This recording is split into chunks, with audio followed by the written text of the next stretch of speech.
sake. I've never been the best chef. I find cooking confusing. So my odd combinations create distasteful infusions, but I heard that food is the best route to the soul. And I saw finding love as my lifelong goal. With my heart on my sleeve, it's not a family trait. But you'll find me broken-hearted 9 times out of 8. When I find someone I like, they don't have to like me back. I'll still feel like they're the reason that my life is back on track. I hold on so tightly I squeeze them out of my grasp, or I hold on so long that I turn them to glass, and the pressure from my hands shatters them to pieces. So I drop them to the floor as they leave my hands bleeding.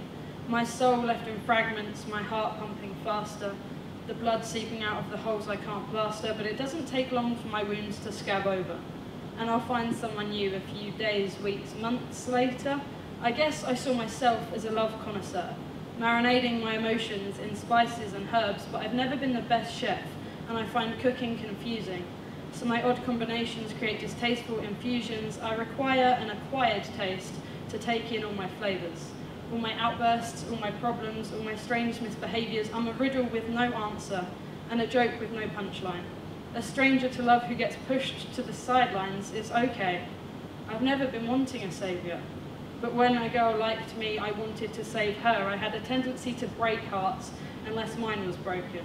I didn't want empty promises to be all she had spoken. I was protecting myself from more shattered glass by allowing this diamond to nearly drift past. See, a heart that's been broken is never quite the same. So I hid behind a mask and played her like a game because she'd never seen the riddle, let alone worked out the answer. And the joke was never brought up, so it never needed laughter. See, I was simply sick of being the stone that sank the ship. A line of Ashley Wilde's that slowly led me to embrace it. I'd been too scared to share my flavours and frozen my heavy heart. But she warmed me in her fingers and she soon turned me to glass. I spilled out all my flavours in my flowing, salty tears. The spicy stories of my childhood laced with sour drops of fear, and the bitter reminiscence led to the sweetness of her smile, and a pungent meaty aftertaste that lingered for a while. And even though I'm not the best chef, and I find cooking confusing, even though my odd ingredients lead to some strange infusions, she had the acquired taste required to take in all my flavours, all my interests, all my passions, all my genuine behaviours. See, I didn't want to burn her, or shatter in her hands. I didn't want my glass heart to be crushed up into sand, so she picked a pair of oven gloves and slipped them into place. Looking up to finally see a smile on my face, she said, "You don't have to be the best chef, or understand how to cook. Just let me read the stories from your recipe book, let me understand your flavours, and teach me how you taste. Because our life is just a recipe, but our ingredients aren't the same."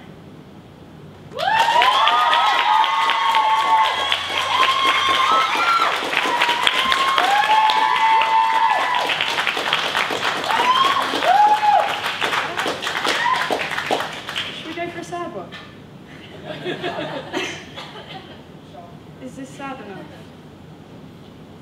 That's the question. Okay, I won't be mean. That's too harsh. Pick a slightly nicer one. It's not going to work. Oh, technology. Okay, this is called Eclipse. Our love was like a solar system, a darkness speckled with light. Your bright eyes shining through the cloudiest and crowdiest of places like stars, glistening. But the thing with stars is that the light you see went out years ago. The rays, taking millennia to crash through oblivion, the source itself long since extinguished, its insides already imploded. So when I look into your eyes, I see a soul already burnt into nothing.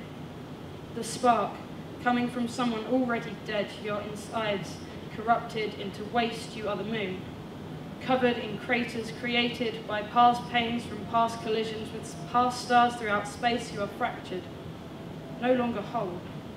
Your light merely reflecting my own, never quite capturing its purity, never quite equaling its luster, nor its brilliance shadowing its illumination with clouds of dust left behind by past stars when they scarred your surface with their burns. I know it hurts, for I was once a moon too.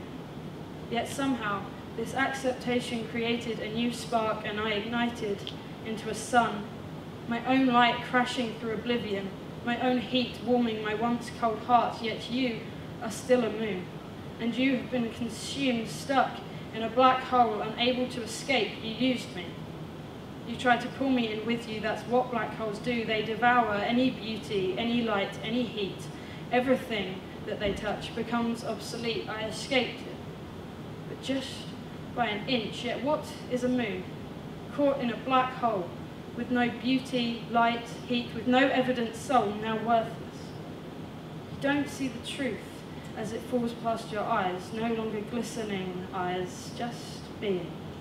But this sun is no longer set on its moon. Its orbit rekindled once again on the move. It catches the eye of a planet from afar, with oceans of emotions and rivers of scars, and it falls through the void like a teardrop. Sharing its beauty, its light, its heat, this star becomes set on the earth. For though you could change its tides, you don't dare move its mountains, for it is I who dried up the fountains remaining on your surface that you used to betray me. But never again will the moon overpower the sun, and though at times you will go and come, we shall never touch again, for you will realize what you are, and I want to be there to see. When you notice, you are the moon that lost your sun to the earth, because whilst our eclipse was beautiful, it lasted mere moments like the shooting star falling from the void. Yet there is never a day that the sun won't light up the earth's skies, never a night when it won't kiss their horizons goodbye, only to greet them again in the morning.